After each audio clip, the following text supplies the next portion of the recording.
Welcome back to the Hardware Unbox podcast for episode 109. We are going to be talking about, well, just a giant pile of poo, really. I mean, we've sort of seen this new GPU announced this week. It's the AMD Radeon RX 9050. Doesn't look like a good product whatsoever. Apparently, there's a 4GB model, which is just incomprehensible in the year 2026. We're going to be ranting about this turd for quite a while, so let's talk about it, I guess. Some people do say this is a shit podcast.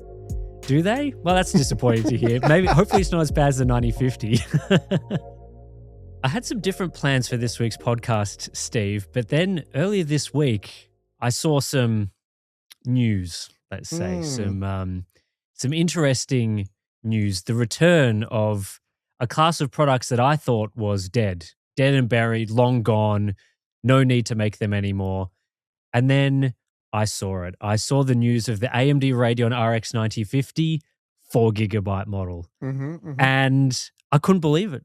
I was sitting there scrolling through the feeds and I was like, that's got to be a mistake. It can't be. That 4 has got to be at least an 8, right? Maybe even a higher number. No.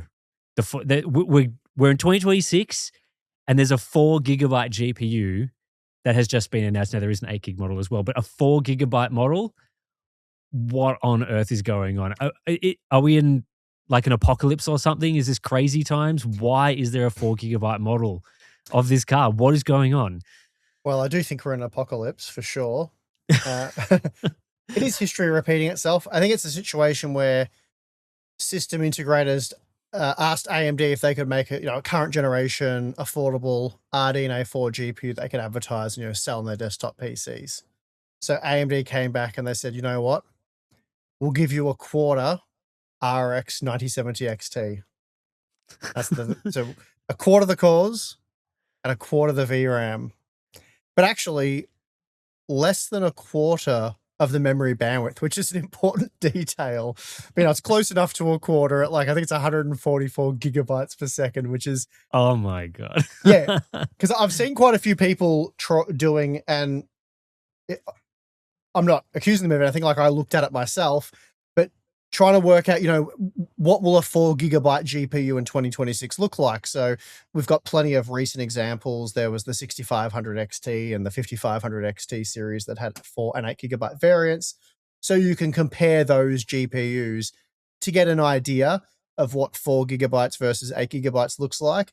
But it's actually a really misleading comparison to make, at least without the caveat that that's not what we're even talking about here. They're essentially taking a limited memory bus and then deleting part of it by removing the chips, which then heavily limits the memory bandwidth.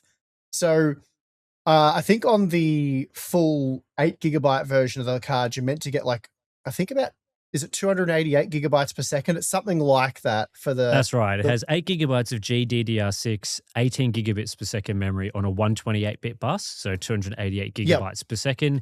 But then the 4GB model... halves that. Halves the memory interface sense, to 64-bit. Yep. So... it's so much worse than just a 4GB versus 8GB comparison because you're losing all of that memory bandwidth.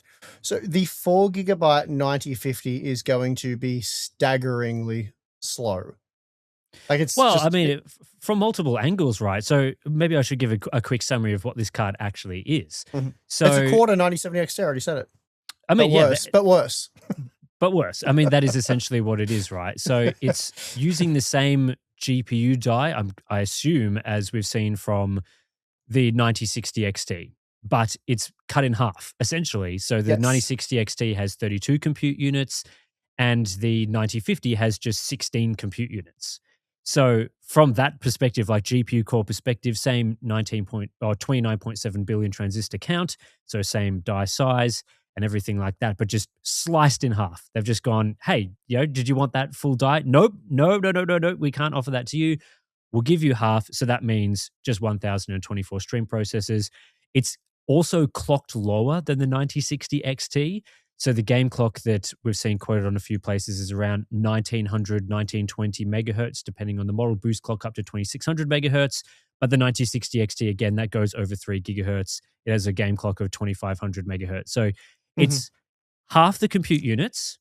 It's clocked lower, So it's going to perform, the GPU core is less than half as powerful. And that, of course, brings down all the stuff, all the text units, all that sort of stuff, ray accelerators, all halved. Mm-hmm. Then they've gone, well, the base model will give you 8 gigabytes of GDDR6. So slightly slower clocked memory, I believe, compared to the 9060 XT. So slightly lower bandwidth, same 8 gigabyte model. But then they also have made a 4 gigabyte model, as you've sort of said, for OEM systems. The board power of the card is cut down to 92 watts compared to 150 watts for the 9060 XT, at least the 8 gig model, and all of that. But it is I would say, a diabolical configuration. That's a good way of GPU putting it. core, I mean, it's a really bad configuration. Like, it is not sufficient. Like, it's going to be very, very slow. Yes. I mean, the 9060 XT I felt was too cut down relative to a 9070 XT. You kind of got like the RTX 5080 versus 5090 type scenario going on there. So I felt like the 9060 XT was already too cut down with the 2048 cores. So halving that again, oh, that's real bad. I mean, it's basically a $300 US MSRP as well on that model. It's meant to be $279, so it's going to be as good as $300. So basically the same price you paid for, what was it? It was the RX 7600 MSRP, wasn't it? I mean, that product was terrible.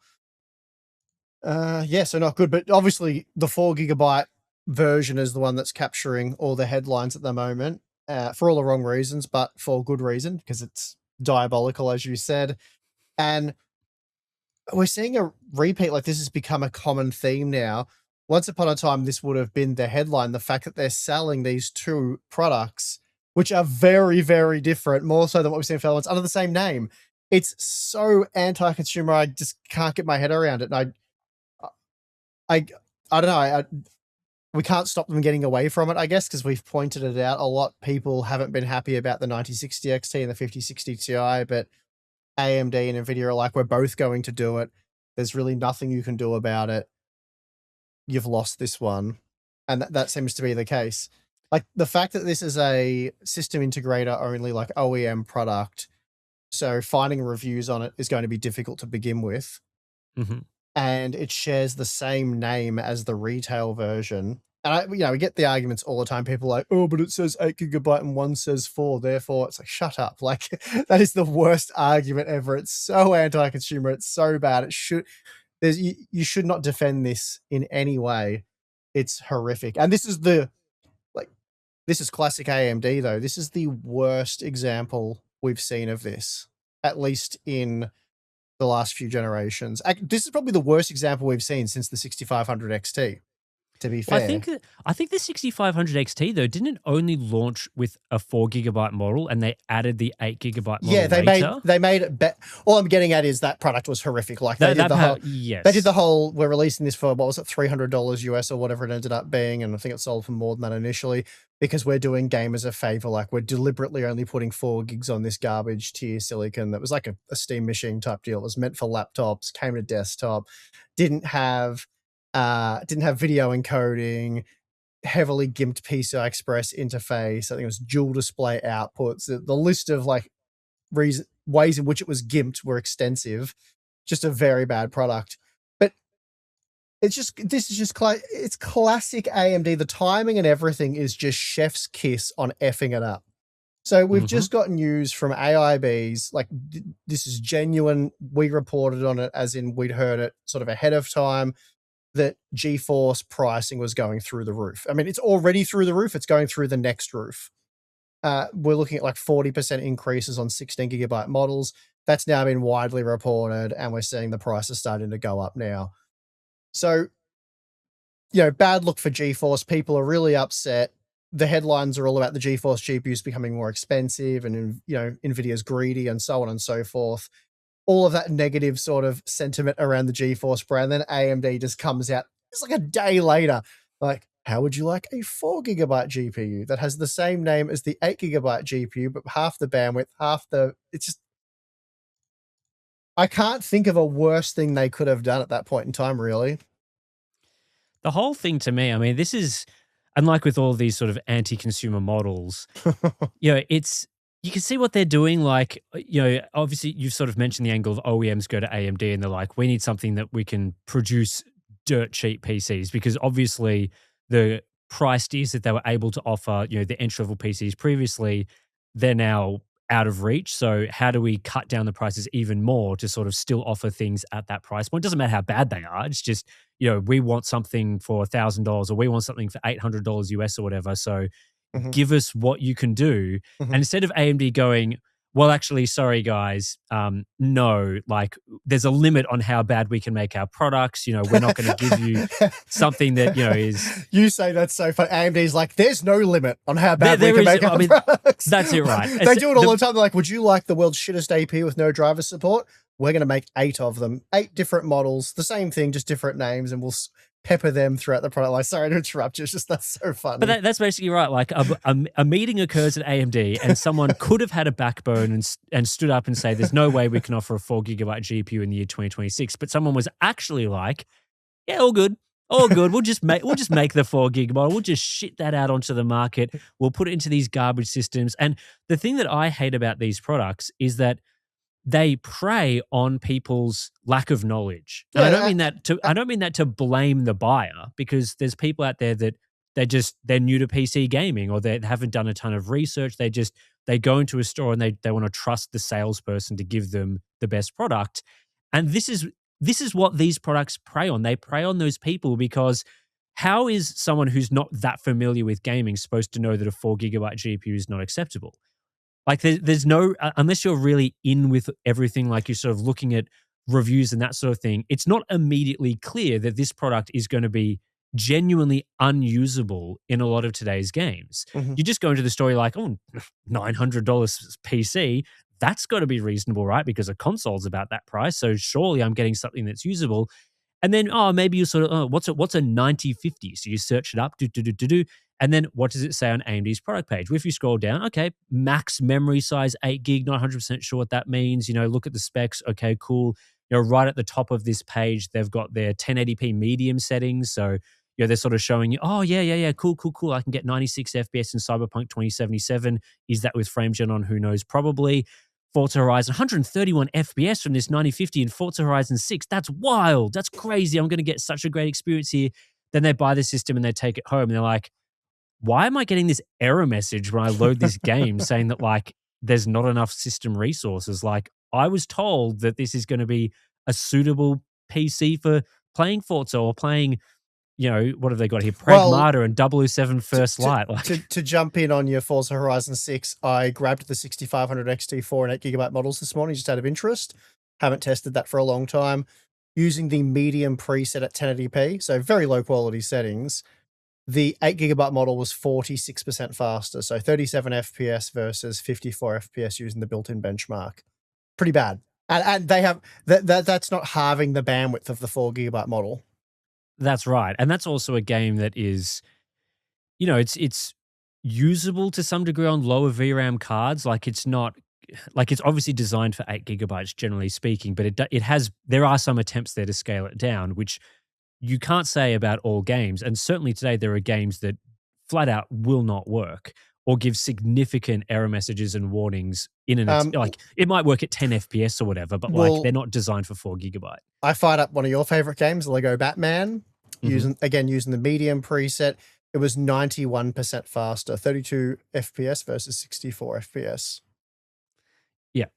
So I mean, it's real bad. It's real bad. when you were talking about when AMD had a meeting and they were looking for the employee with the backbone, it so reminded me of that meme where there was a guy in the car who's like, should we call it the RX 9040 because it's so cut down? He gets thrown out the window of the building. Yeah. Yeah, I know what you mean. Like there's room for a 9040, isn't there? Would it have killed them to make it the RX 9040 and you wouldn't even have to worry about the memory then? It's just the RX 9040 that has 4 GB. Probably avoid that if you can. It's like I was sort of sitting there looking at this news. That was sort of like, I was almost like, no, stop it. Don't do it. Not again. I would have loved to have seen the email if it was a repeat of the 9070 pricing. They emailed you. They're like, Tim, everyone at AMD's had a meeting and we think we're going to release a 9050 under the 8GB and 4GB, sort of two variants. But with the 4GB, this is just a little catch. We're just removing half of the memory chips, which will halve the bus width, which will halve the bandwidth. But we're going to call them 9050, 400GB variants. What do you think about that? Could you just let us know? You'd probably just write F off in the email. But I would be expecting a couple of 1,000-word essay on just telling them how to run their business. That would be funny, because I remember the essay you sent them about the 9070 pricing. Oh, man. I mean, this is just a situation where it's almost like they want to screw over customers, because I sort of, well, they definitely do. They absolutely definitely do. It's like I said, we've got to a point now where people used to blame reviewers. I mean, some people, a small percentage of people, used to say, oh, look, the GTX 1080 cost this much because of reviewers. You guys gave them the okay on this last time, and that's why we're getting a price rise. And it was always the reviewers' fault. And there's a few other YouTubers that used to jump in on it. It was the tech reviewers' fault for why prices were going up. I think it's pretty clear now it's not the fault of tech reviewers. We've been whinging and moaning more than anyone about the price hikes and the institutification of all of these products and the stagnation. It's a duopoly, basically. I mean, yeah, no, it is. ARC doesn't really exist, and the Chinese stuff hasn't made its way in yet. So it's a duopoly. We've known for a long time that AMD and NVIDIA are on the same page. AMD's like, yep, we won't undercut you guys heavily. You do your thing, we'll follow, and everyone else can get stuffed. And that's what's happened. And that's why all this anti-consumer stuff goes unchecked. No one can do anything about it. We can point it out, we can whinge about it, and it's not only is it going to happen again, it's almost certainly going to be worse. And that's what we're seeing with a 9050. Like, it's not just that there's a 4GB version under the same name. They've halved the bandwidth. It's going to be so bad. Well, yeah, it seems like we're going, as you mentioned, backwards with these sort of things, because we've called out this behavior in the past with cards like, the 5060 Ti 16 and 8GB, 9060 XT 16 and 8GB.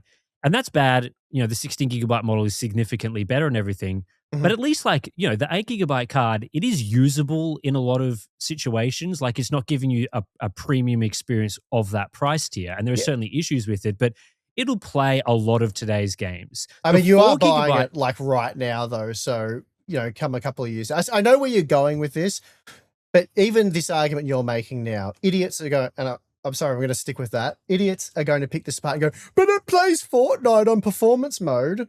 Because it does. 4GB graphics cards will play Fortnite, and they'll play League of Legends and Dota and all the other, potato Counter-Strike 2 type games. So they'll just say, that's what it's for. The Radeon RX 9050 4GB is an esports GPU, Tim. You just don't understand. They're doing budget gamers a favor. Without this GPU, there was no option for these people. There's always going to be this idiotic justification for these products and defend these low VRAM amounts that absolutely shouldn't exist on products released in 2025 and 2026. But anyway, that's what's going to happen with the argument you were just making then. I mean, I get where those people are coming from, and I think there is, there's ways to go about it if you want to create that product, though. The first thing, the 9040 esports. Well, that's right. The first thing I'd be thinking about is, right, yeah, I understand the position that gaming GPU is in right now. Obviously, VRAM is a very expensive part of the overall BOM cost of the product. And so you want to offer something to people that maybe they just do want to play Fortnite or Valorant or whatever these easy games is, and you don't want to be offering something to people that costs, $300-$400. So you're trying to save money. Well, if I was trying to do this in a way that was not extremely anti-consumer, the first thing I'd want to be making sure is that there is no consumer out there getting confused about the potential performance of the product. So the first thing that I would do is give them a different name. As we've been talking about throughout this podcast, you make it clear, this is the worst model we make. It's meant for esports gaming. And so you'd call it something like a 9040. Add esports in the title, whatever. What I also wouldn't do is on the product page for this GPU, list that it can play things like 007 First Light, Forza Horizon 6, and give FPS numbers. I would make it crystal clear, this GPU is for Counter-Strike 2, which is listed on this page, Rainbow Six Siege. They've got numbers for these games, but you wouldn't include the games that are likely to run like absolute arse on this product. So you just delete all that stuff. You'd make it clear, like, do you play Dota? This is the GPU for you. And then the second issue with this, right, is that it's not that cheap. Well, like, it's not like I'm looking at a system here on Best Buy that uses. Okay. So look at this piece of crap system. I haven't Look, seen this is a serious garbage turd of a system from CyberPower. Like, I'm sorry, but this is the worst system that I've seen this year. It's got an AMD Ryzen 5 5500, the Radeon RX 9050 4GB. It's got 8 gigabytes of DDR4 memory, and it's got a 500 gig SSD, and they're charging $890 US for that system. The Steam machine's actually looking pretty good. I might get myself a Steam machine. Yeah, but like, I look on Best Buy, right, and on other system options, and for $1,000, so $120 more, you can get an RTX 5060 8GB and 16 gigabytes of DDR4 memory and a 1 terabyte SSD. So you're getting, for $100 more, so it's like 10 to 15% more. Like, not only is the GPU probably over twice as fast in terms of the GPU core, twice the VRAM, twice the DDR4 memory, twice the storage space, and they're giving you a Ryzen 7 CPU as well, though I'd have to scroll down and see exactly what model it is. But it's, like, that is available for $1,000 US at the same retailer. Like, are we really in the position where we need to scrimp that hard? And that's what comes back to what you were talking about, preying on people. You were talking about people who either don't do their research, but also, more to the point, that don't have that much money. Like, and we always, we'll get accused of being out of touch YouTubers, and we've got 5090s everywhere, which is why we're attacking this 4 gigabyte card as being insufficient, which really annoys me when I read those comments. Just shooting yourself in the foot. We're annoyed that they're taking advantage of people like you, presumably, if you're getting upset about this, that they're preying on those people. They're like, well, here, we'll take $100 off, and we're going to make the product infinitely more shit, but we're going to save you $100. And you and our recommendation would be, avoid that trap. If it takes you, several more months to save up the $100 to do it, we would recommend doing it because you'll get a much better experience in the long run. We're not saying don't be poor, just make $100 appear out of thin air. We're saying, sort of delay, wait, which is what I've had to do with many things in the past. And, it's not a great situation. We would rather that the trap wasn't there. But yeah, they're preying on people who can't come up or don't want to come up with, or whatever, the extra $100 to get the much better option. And that's the enshittification. Every time you go down a little bit, you want to save $50? Well, now it's twice as shit. You want to save another $50? Twice as shit again. It used to be that the entry level stuff wasn't like that. But the other thing, you've given an example of a system which is great. People, if they are wanting to defend this 4 gigabyte model, we don't actually know what the price is of the 4 gigabyte model. So we know the 8 gigabyte MSRP is $279. I don't think it's gone on sale yet, so we don't actually know what they're retailing for. I don't think. Is that correct? They've just been announced at this point. Yeah, that's right. Yeah. Yep. So presumably, let's presume they go on sale for $279. What's the 4 gigabyte model? What is the bet, Tim? It's like $250. Oh, I would think they'd probably say you're probably saving $10 or something like that to get the 4 gig card. Yeah, so $250 is generous, you reckon? I think $250 is generous. Like, the difference in price between a couple of years ago between the 4 and 8 gigabyte models of the 6500 XT was supposed to be like $20 or something. So yeah, I mean, current VRAM pricing, let's just say they're being a little bit honest there. But it's not going to be less than $250, you don't reckon? No chance. No. So you're saying most favorable estimation would be a $30 US saving to halve the VRAM and bandwidth. Yep. So no sane person, if they just play performance mode Fortnite, shouldn't look to save that $30. It just doesn't make sense. No, but I mean, like, I wouldn't be recommending this. Like, even the 8 gigabyte card for $279 is like that's an outrageously high price. It is. So once again, right, it's half of a 9060 XT. like, yes, it's got 8 gigabytes of VRAM, that particular model, so same as the base model 9060 XT, but the core it's half of the core, and they're giving it to you for $280. Like, last I looked, the 9060 XT 8 gigabyte is a like $350 card, like for the cheapest models in stock, although that probably has gone up slightly since I looked. It's $400. You can get Okay. them right now on Newegg. And this hasn't gone on sale, mind you, so we don't actually know what it's really going to sell for. I'm guessing it'll start at best around $300. Yes. So you're saying that for half of the GPU core, I mean, even if it's like 400 versus $280, it's like that's not a good deal at all. This should be $200, like a $200 GPU, basically, because it's going to be half the performance. Like, yeah, I guess even $200 is like, but sure. I don't know how to compare to like a RX 6600. I imagine not favorably in terms of price. Oh, I mean, I've just had a look. You can buy a 5060 for $350. That's must be what I was getting confused with, because I've just recently done some GPU pricing stuff.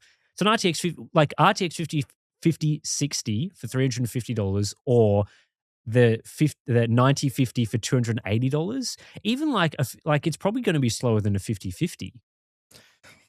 Oof. Yeah, I mean, that's the thing we have to work out. The 5050, the base configuration was 6 gigabytes of VRAM, but I mean, at that point, I think it's an 8 gig card, isn't it? The 5050? No, there's an 8 gigabyte version. Where did it? I think it started with 8, and then the 6 gigabyte came in, because the 6 gigabyte one will be the cheaper models anyway. Yes. I think I can't remember what it launched with. It might have been 8, and then they quietly introduced a 6 later. I forget. I haven't done much 3050 content, I'll be honest. There was a 3050 6 and 8 gigabyte. I know that for sure. Yeah, absolutely. The 5050, I think, started at least with just 8 gigabytes. They're available for the 8 gig models, about $300 US for the RTX 5050. So, I mean, yeah, I don't know. I mean, yeah, and also I should mention as well, that system that I was talking about previously might have been out of stock at some retailers, but even then, like, there's an in-stock iBuyPower system here for $1,100, so $200 more than that garbage system, which again was giving you like 50, 60, 16 gigabytes of memory, 1 terabyte SSD, like that.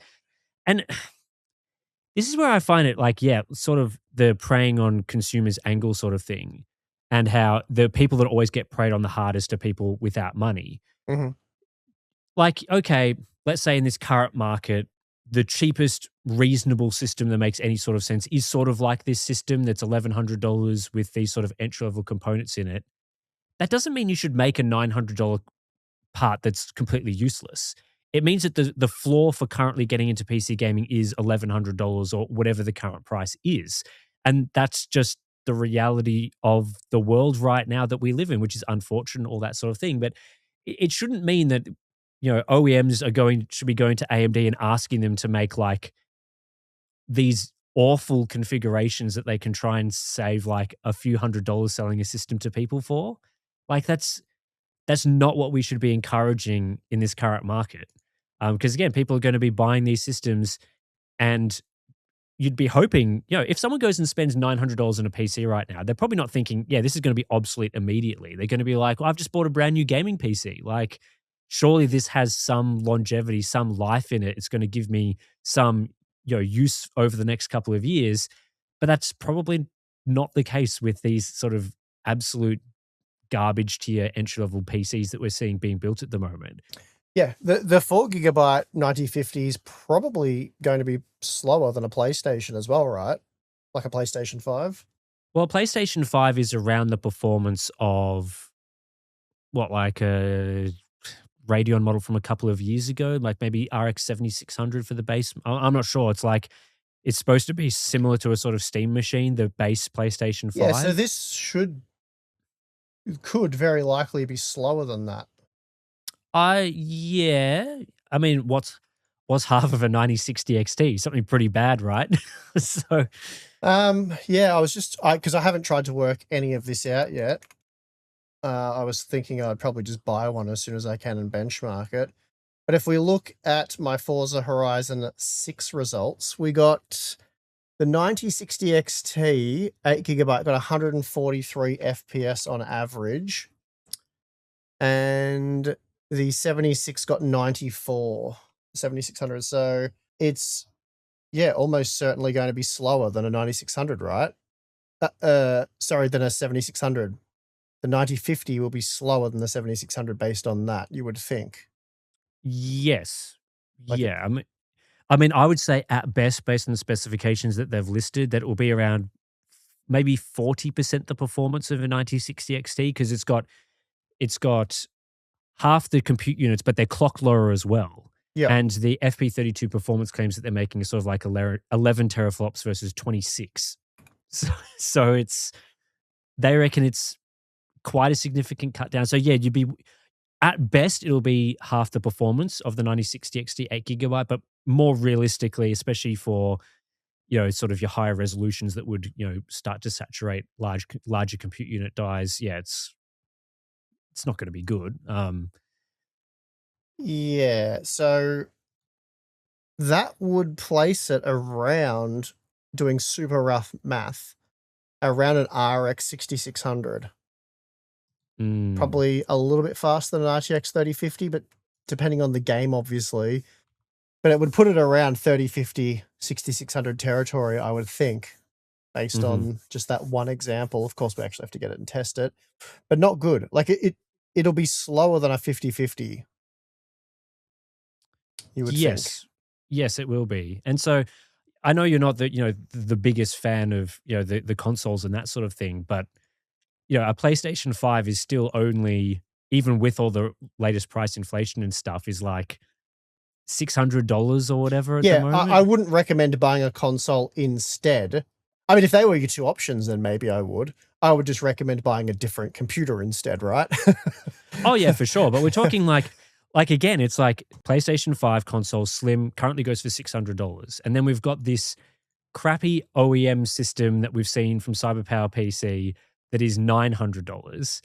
And yes, like ideally, you should be saving money and aiming for something that isn't going to be completely obsolete out of the gate. And yes, that Cyberpower system appears upgradable from what I can see. So you're not necessarily stuck with things like 8 GB of memory, the 500 gig SSD, and all that sort of thing. But I would say that there is absolutely no way that that system, as listed, should be more expensive than a PlayStation 5. And it certainly should not be $300 more expensive than a PlayStation 5. Like that, it seems to me to be like the PS5. It's obviously got all, we've talked about this in podcasts over the last couple of weeks. It's got things that are not as good as a PC. But this is the system we're talking about that genuinely will not be able to play games that you can run on the PS5. Mhm. Like, and take your pick of most modern AAA games, probably won't work, or at Mhm. least won't work at any sort of acceptable levels of performance. Whereas the PS5 will at least allow you to play those games, which is, I think, like that is surely should be the bare minimum for any sort of PC being released today. It's like, yes, you might need to use low settings, you might need to use medium or whatever, but I'm confident that that 4 GB system just straight up will not load certain titles. Oh yeah, no, that's absolutely going to be the case. Yeah, yeah. When So, I've been doing my new AAA title testing, we've had examples where an RTX 2060 will struggle on the lower settings and have graphical issues, and there'll have to be updates. Like we couldn't test the 6500 XT 4 GB because the game refused to load. Like it was there's been minimum 8 GB games. yep. So yeah, but I mean, again, you're buying it right now to play. Like if you're buying this for a teenager or anybody, someone's buying this for someone to game on, play PC games moving forward, they'll be wanting to use it for at least the next 3 years at like absolute minimum.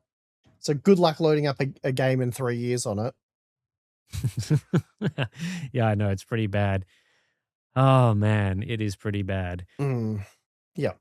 Everything about it's bad. Every single thing about it is very bad. There's nothing really good you can say about it. I'm willing to bet there is nothing good you can say about it. The price, you won't be able to say anything good about that. I'm certain of it. The systems that you'll see it configured in, they're not going to be good value.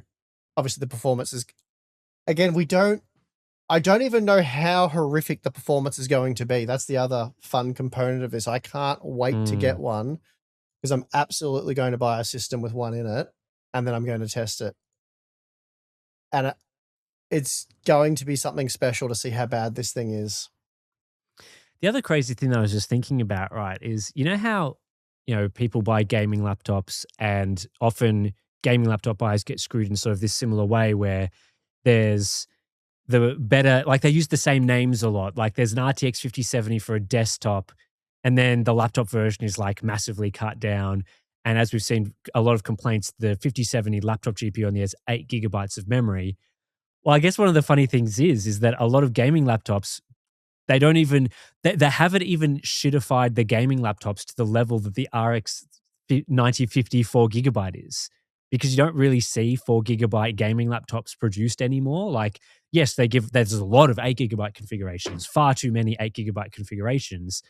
But we're going to be in this weird position where now there is actually a model that is going to be worse than the product category that we usually dump on for offering these terrible configurations to people.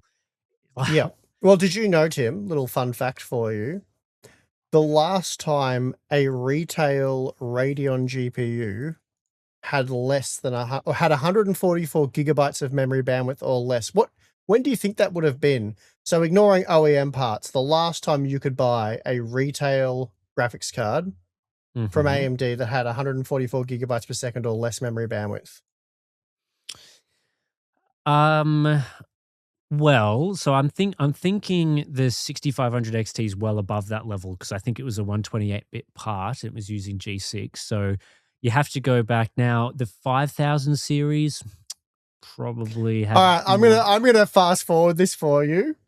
It was back with GCN, the Radeon 500 series, with the RX 5600 released in 2017, almost a decade ago. So the RX 560, is that?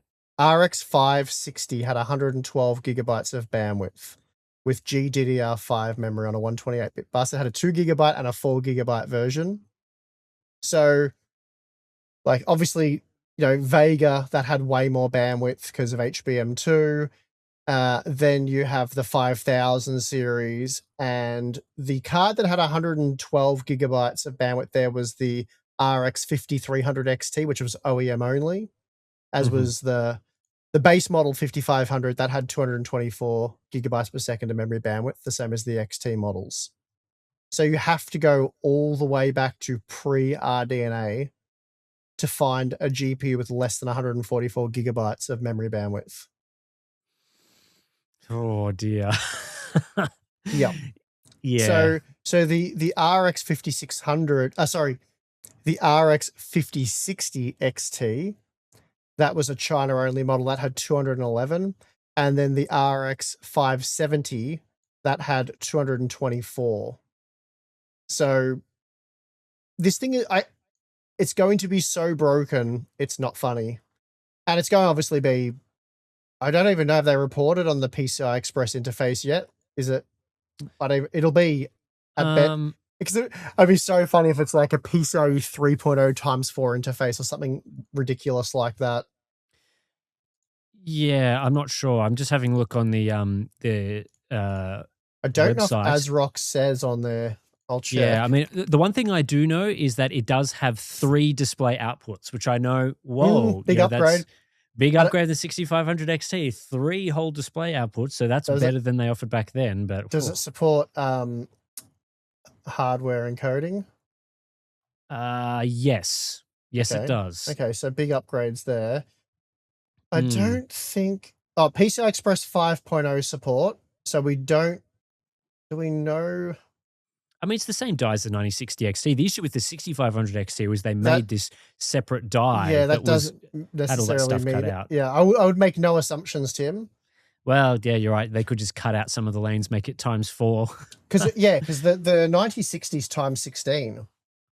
Yes, yeah. So I wouldn't be surprised if it was times 8. Oh, it is. It is times 16. Looking at the specs, so it does have the full PCI Express. Not that this really, it doesn't really change anything. I just wanted to see if it was extremely gimped in that way. But yeah, 144 gigabytes of memory bandwidth. So that's I can't wait to get one and test it and I think it'll be even worse than we think it's going to be. And obviously, our expectations are exceedingly low. Yeah, yeah, I expect the 4 GB card to be, yeah, basically unusable, as we've sort of said. And the thing that I don't, and this still puzzles me to this day, although in some ways maybe it doesn't, with these sort of ultra entry level parts. So once you start getting below the sensible stuff, 9060 XT, and we start getting into these extreme cost cutting measures to offer GPUs in that sort of $200 to $300 price range, it still baffles me why we don't see more utilization of, older architectures bringing, like, I was sort of looking at AMD's lineup from a couple of years ago, right? Like, surely it would be better to offer something like a 6700 XT. So back then, today, we're using TSMC's N5 process nodes or N4 or whatever it is. So back then with the 6000 series, previous generation process node, so hopefully it'll be a little cheaper to manufacture. The 6700 XT was offered with, to begin with, 12 gigabytes of GDDR6 memory.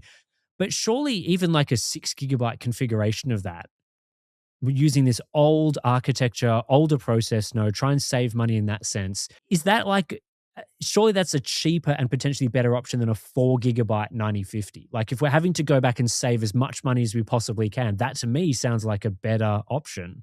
Yeah, I mean, I don't know what the capacity of those nodes are at this point in time, if they're being used for other things and sold out. I have no idea.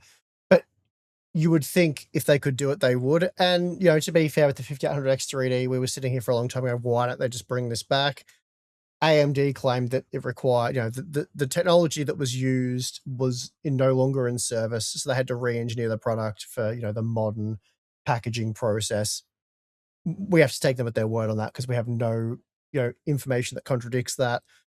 So that was the reason why the 5800X3D didn't come back sooner, is because quite a bit of, time and effort had to go into just recreating that old product, which, does happen with a lot of things. Once it's taken offline, they, shift their focus, and then going backwards doesn't make economic sense. Could be that. Not sure, but I agree with you. That would make sense to do, if it makes sense to do. Yeah, and I mean, NVIDIA sort of saw this as well with their lineup. Like, they offer the RTX 5050, but then below that, they've brought back the RTX 3060 with 12 gigabytes of memory, and they still, as far as I can see, also offer the RTX 3050, especially in that 6 GB configuration, the sort of the garbage, most entry level product. And you've mentioned in the past about how the RTX 3060 is quite a slow product by modern standards. Like, it really isn't at the performance level of even an RTX 5050. It does give you more VRAM, so it may open doors to certain things, but it's a slow product by modern standards. But again, we're talking about with this RX 9050, a very slow GPU. So if ultra slow GPUs are on the table, like, we're going back to that, we're making these slow products. What NVIDIA has sort of done in not just taking the 9050s, or not just taking the 5050s die and slashing it and making these garbage tier products, they're like, look, guys, if you want something, RTX 3060, and it is like the 3060 when they brought it back, not even a good price. So it's not a good product, wouldn't recommend buying it, but they're not creating brand new, like, shit products for Well, people that they can slot into these systems. You can buy them for $330. There is a model on Newegg, Zotac Twin Edge for $330, which is what, $50 more than the MSRP of the 9058 gigabyte, but this has 12 gigabytes. And again, doing really, really, really rough math, looking at my numbers here, that's probably going to be faster than the 8 gigabyte 9050. It's about on par with the 7600 XT. Not much slower than an RTX 4060 in Forza Horizon 6. So it may already be that NVIDIA has a better solution on the market. Mm. And I think those last generation products also solve some of the naming issues that we have with this part for OEM systems, because when you look on Best Buy or whatever, there are a lot of systems configured with these older generation parts. You see the 3050 6 GB systems and all that. But because of the name of the GPU, it's quite clear that it's not modern, up to standard technology. So if you look at all the That's products, the problem, you're making Tim. well, that is the problem from AMD's perspective, isn't it? Yeah. Instead of making it clear that this is outdated garbage. So like, hang on, whoa. This is It is too clear what we're offering here. But isn't it crazy that we're sitting here and saying that NVIDIA, the company that has historically made most of these GPUs to try and confuse people and all these OEM only options that are cut down in sneaky ways, and we're sitting here and saying it's actually NVIDIA's way of doing this with things like a 3056 gigabyte, a product that we shat on, is better than making an RX 9054 gigabyte. NVIDIA are like, we've screwed over gamers so hard at this point that we can actually be a little bit transparent with what we're doing here. Just give them the 3060 back.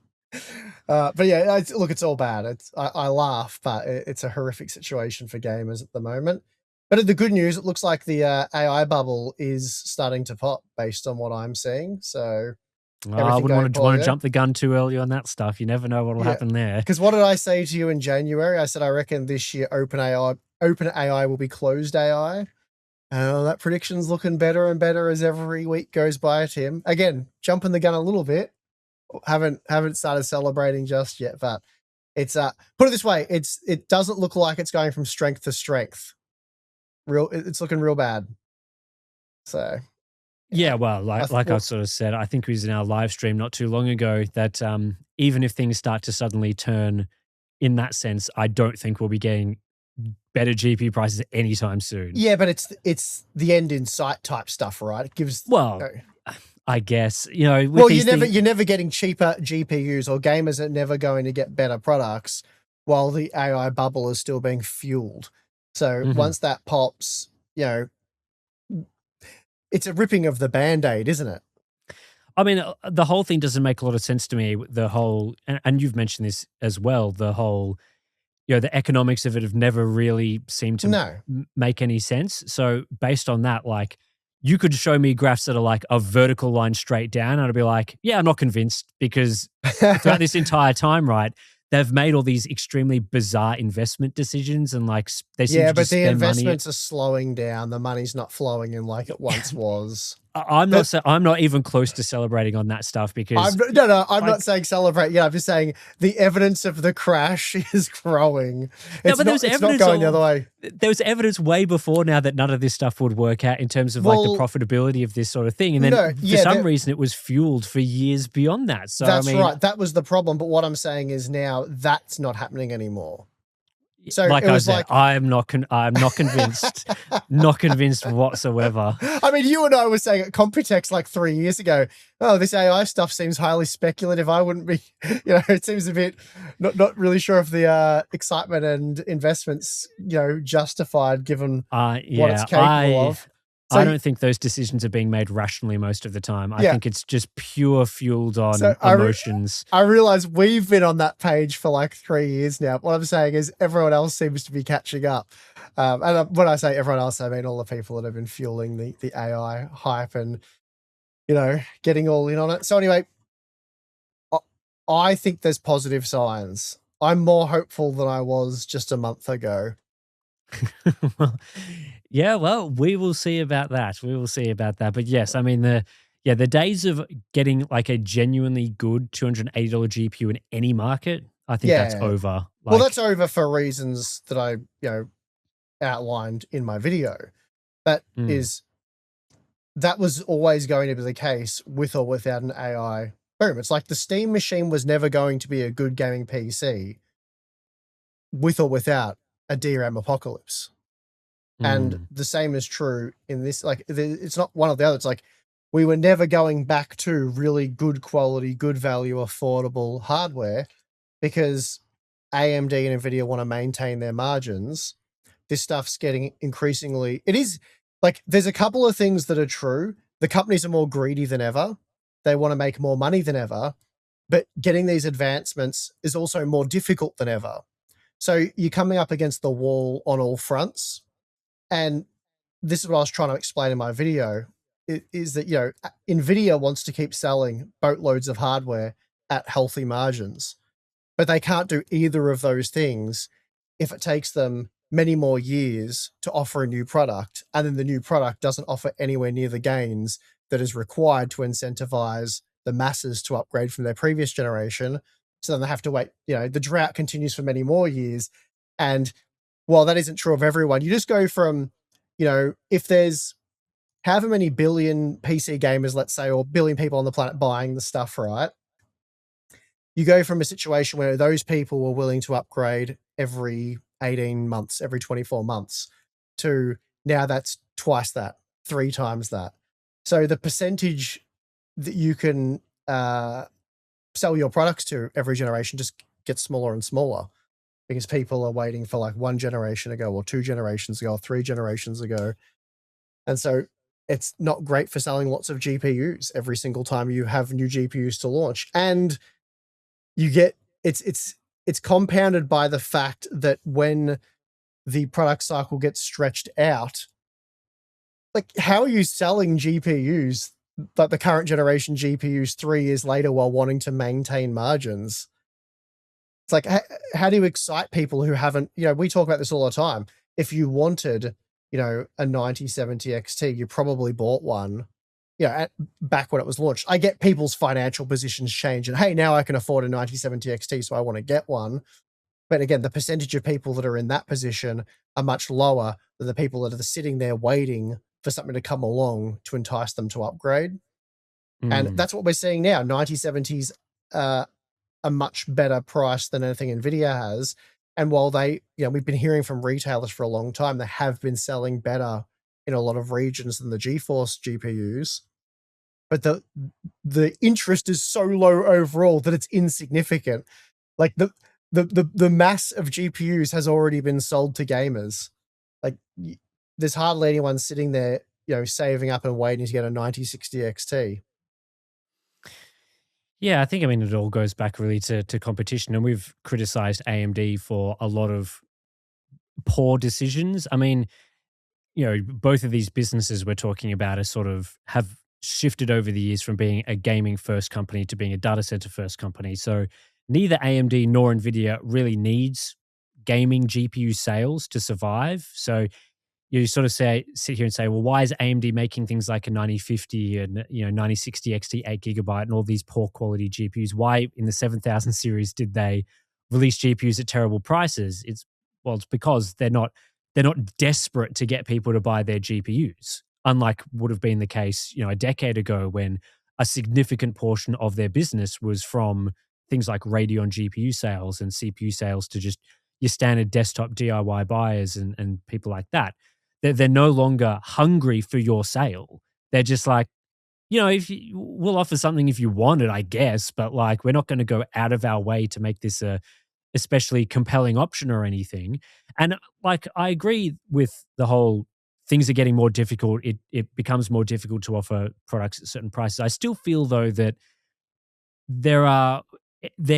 the entry-level GPUs can be better than they currently are. I think that's what I'm saying. All things are true though. Like, they're greedy, want to maintain large margins, but also we know about the physics problem, right? It is getting harder as time goes by to achieve those advancements. And to achieve those advancements, it's taking more and more time. So there's 2 things at play there. There's the difficulty and the time involved to eventually make some sort of achievement. And that isn't conducive to, hey, here's the 18-month product cycle, new GPU, 50% faster, everyone buy. So that's why we saw the pivot to ray tracing and DLSS and all this more software-based stuff there's hardware tie-ins there as well, obviously. But anyway, I just think for, all those factors, as I said in my video, we're not going back to the way things ever were. The golden era, if you want to call it, of PC gaming is over. And now it's, you're a PC gamer or you own a boat. They're kind of the same sort of hobby. Yeah. Bring another $1,000. Yeah, I think that there's still a lot of extreme short-term thinking with these companies in terms of, we need profits right now. We need these things to sell right now, as opposed to sort of building up certain groups of people that will be then incentivized to buy later down the track. And I think this applies to NVIDIA as well, with things like DLSS 5 coming out in a moment, that it's supposed to be this new revolution of neural rendering or whatever, which I'm sure is only going to work well on a 5090. A lot of people, I'm assuming, are going to have their first DLSS 5 experience be poisoned because it will run like absolute arse on whatever GPU that they currently have.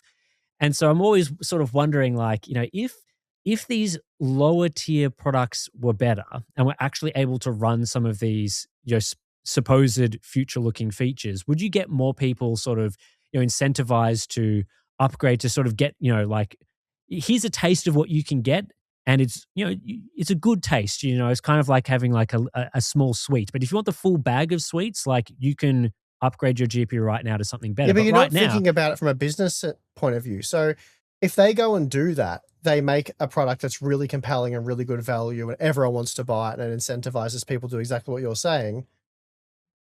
It's sort of a one trick there. Like, so you've got to do that again. When can you do that again?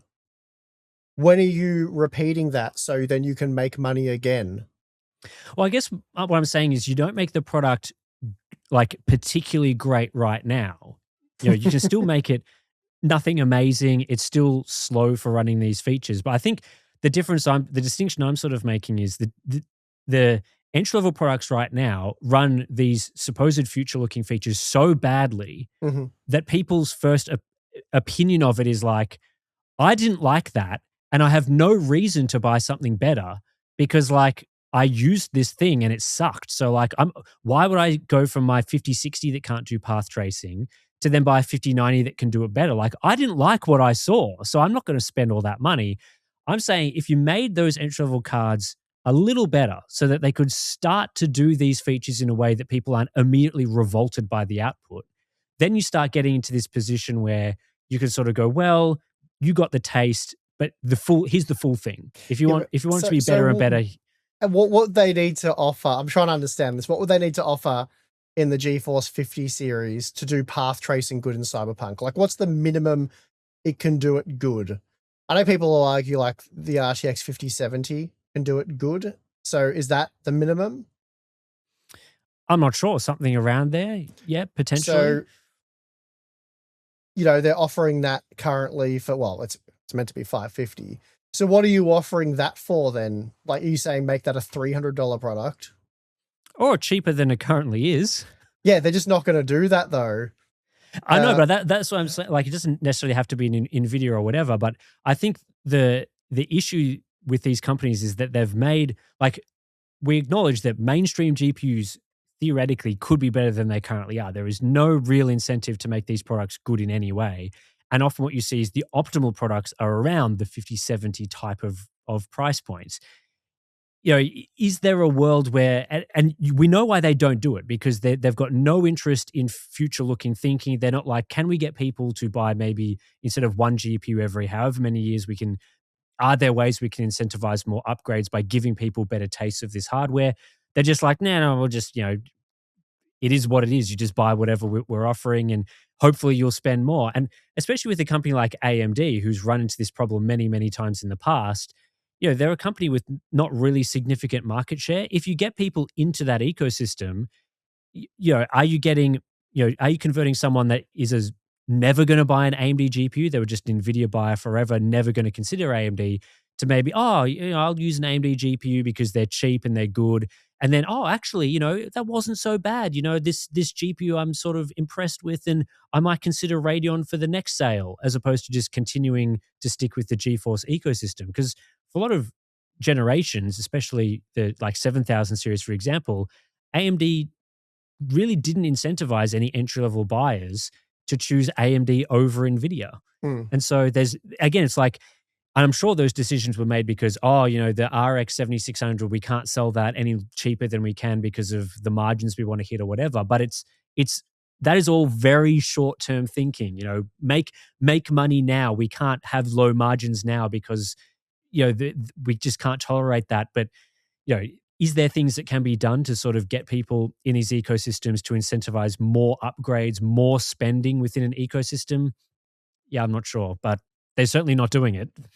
No, but evidently they don't need to because they're the market leaders, and well, now they don't need to because they've, the whole AI thing is interesting as well because let's say let's create a hypothetical situation. If in the remaining months of this year the AI bubble does burst and it all comes crashing down and what we've been saying, these servers don't get built and all these GPUs, server grade GPUs are sitting in warehouses, never get, used, and so on and so forth.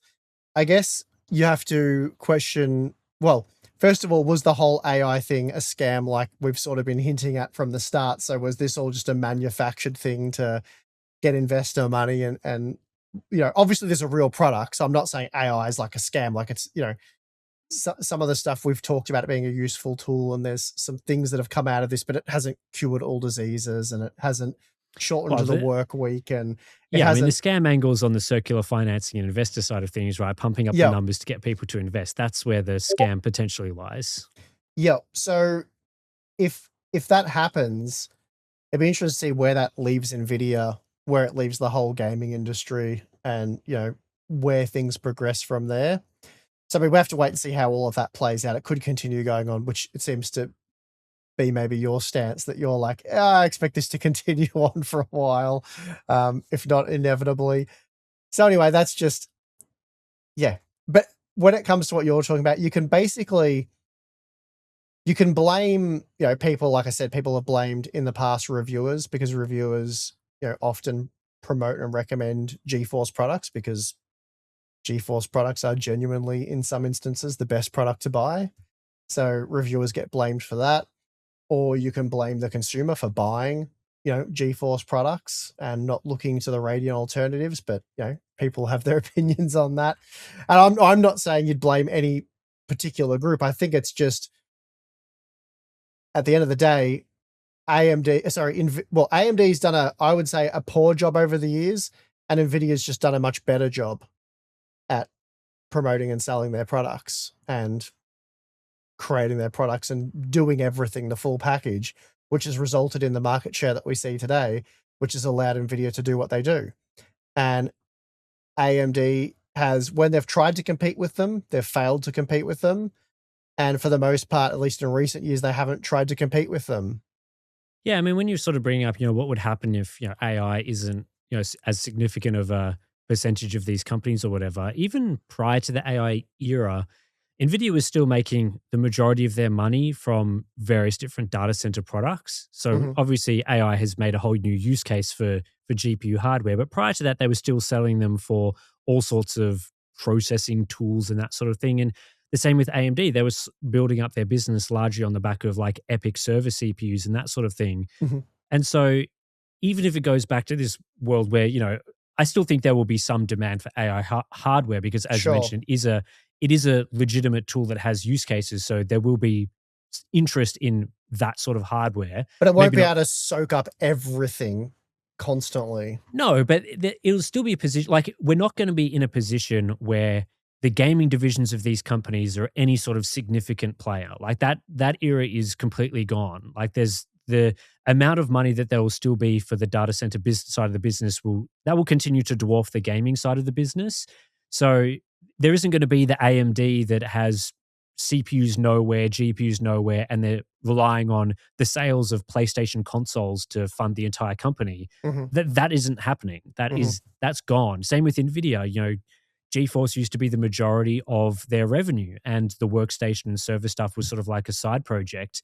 Um, we're not going back to that. Like that, they've got all these sorts of different things that they're doing. They've got all their networking products, all their robotic stuff. Gaming is still obviously a huge business in terms of the billions of dollars that gets put into GeForce every year, but it's not going to be this sort of thing where they're not going to have to be desperate for GeForce sales anymore. Like that era, as I've said, is not that we're not going back to that anymore, and that's going to continue to put GPUs in a position where they're largely just a side project. They're not a huge money making business because that's the same silicon that you can purchase at TSMC or whatever can be sold for higher margins in other products. That's going to continue to be the case, even if memory prices become better or I, whatever the case is. yeah, I also think that was inevitable anyway. Mm. I don't think there was any other outcome, because, like I said, gamers don't have endless, they're not endless investors like what we see on the AI side of things. But basically, what I'm getting at is, we've done polls before. Gamers have said they'll realistically only update their GPU when they can get 40% more performance. I can't remember the exact breakdown, but the majority of people were looking for like a 40-50% or better performance uplift from a new GPU purchase. And as we've seen, to get that now, it's pushed out to about a 5-year cycle. So it means an individual customer, it becomes a returning customer maybe once or twice a decade. That's not great for your business.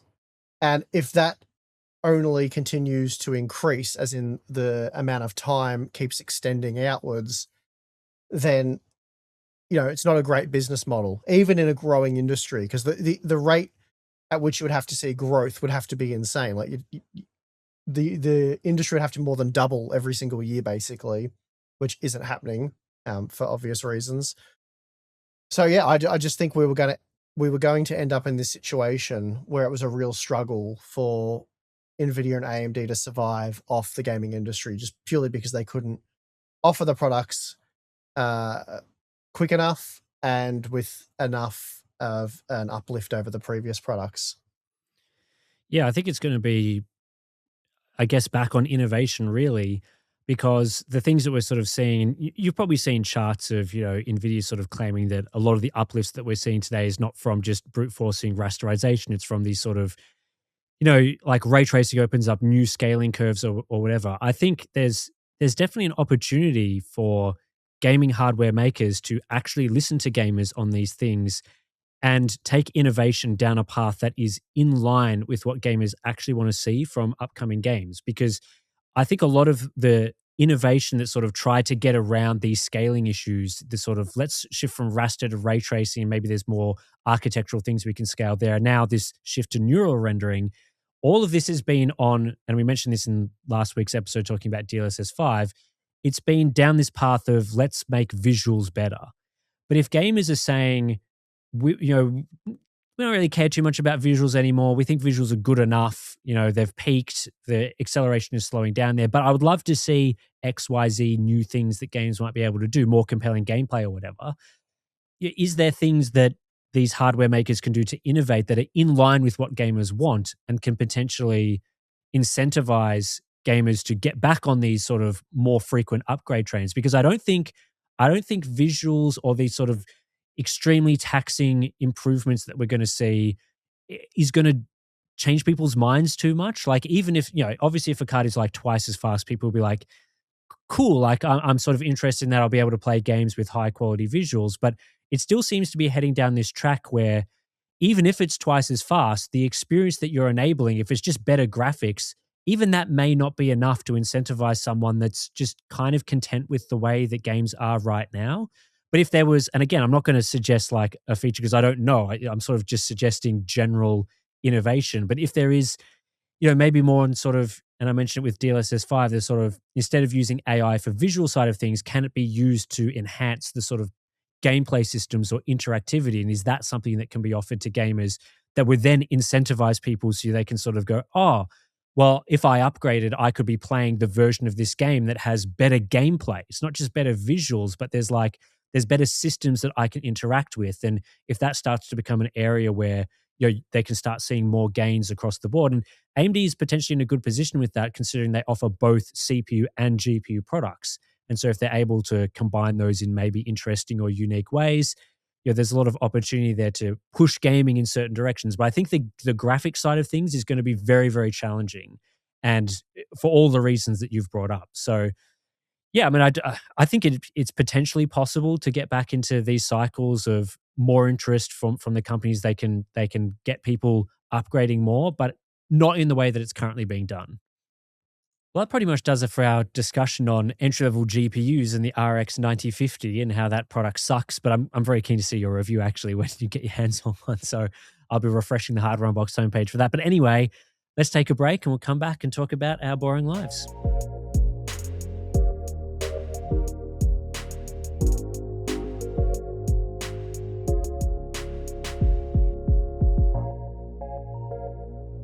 All right, Steve, we're back. What has been happening since our last podcast last week? I don't think too much. It's been pretty wet, windy, and awful weather outside, so I haven't got outside and done anything. And again, my family has been a little bit sick, nothing too crazy, just a little bit under the weather, and the weather's been bad, so not good. So yeah, haven't done too much really.